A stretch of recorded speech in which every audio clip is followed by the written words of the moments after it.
it can be really hard to live with in a public sense. Sometimes you can't be who you are because you're scared of being fake claimed or abused, or people will just think that you're crazy or some kind of danger. It was around this time when Saddam Hussein was very prevalent in the media. My first name is Hussein. I was encouraged from a very young age to sort of change my name, but it's something that I think about now as an adult, and I think, that shouldn't have been the way it was.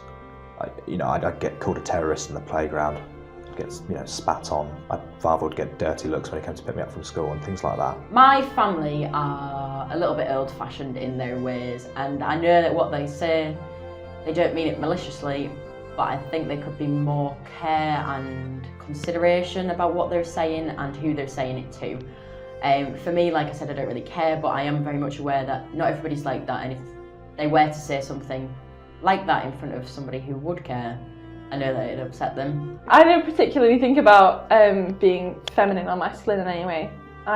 Being non-binary is not an overriding thing. I don't think about it sometimes, and I'll forget to come out to people because I forget I assume that people know, but no, I don't think about it, so I don't kind of focus on that too much. I just dress how I want to dress, or I keep my hair short because it's easier, rather than the pressure to fit a certain kind of look. In my everyday life, I'm being challenged by men because of my feminist voice. They want to see women not as a militant or outspoken or standing for their rights. They want to see obedient, stereotyped, pretty, and very, that the motherhood type. Women are not being a motherhood. Why should we play the motherhood role in our employment sector? I'm a big fan of Big Bang Theory, but when I continuously watching that, I realized that how stereotype it, Penny's character, right? She's a kind of a doll thing. No, women are not just a doll. That's way past. That's from Ibsen's era. We are living in 2022, but still we think that the women are just like dolls. I'm white.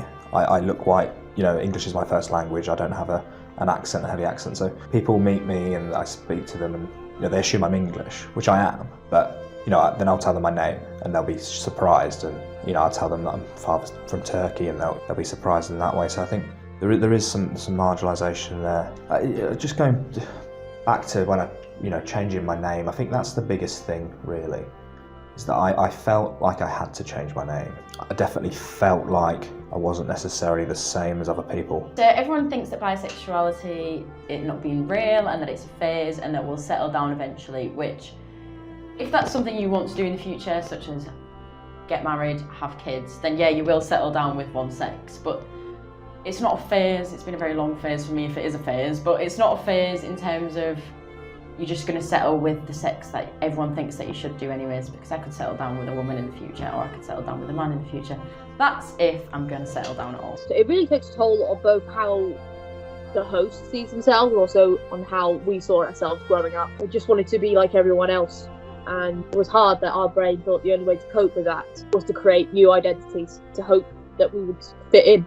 It's always been a need to fit in, and when you are the slightest bit different, it's difficult to be yourself and actually fit in and actually be accepted. So those peer pressures and name calling and stereotyping, those are the challenges. Because of those challenges, I had to work extra hard to overcome, because those things hurt my feelings, and I don't have time to get it hurt because I have to finish my PhD. I've not officially come out, so for me, I didn't sit my mum and dad down and be like, by the way. But I've still not officially come out. I'm very much of the opinion that if I want to bring home a girl, I'll bring home a girl, and if I wanted to bring home a boy, I'll bring home a boy.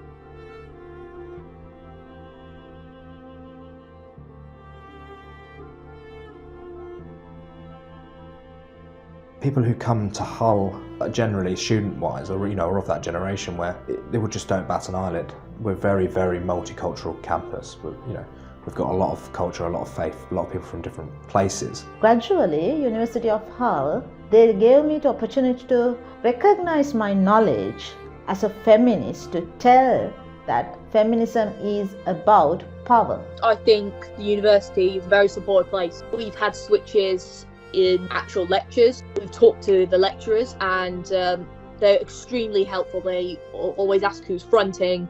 They ask what they can do to make us feel comfortable. And when we ask a question, none of the students turn around and look at us. No one takes any notice, and it's nice to feel accepted and safe.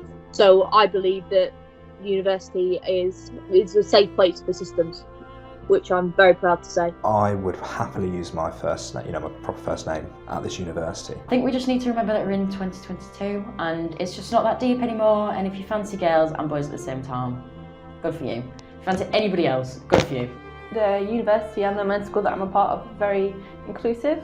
So for example, we got an email at the start of the year, just from admin saying, oh, update, is this your address? Is this your mobile number? Is this your email?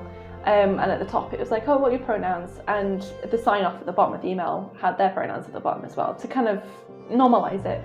I'm so proud to be a feminist. Not because I'm just being born as a woman, because this ideology I am standing for. It's not easy. Many people define feminism as a synonym for man-hater. No, women never hate men. We need men as well. So being a feminist too in my life, I was able and I'm still able to stand for my voice, to recognize my voice, to tell the world, this is what I'm doing in my academia, in my research, and this is what I am.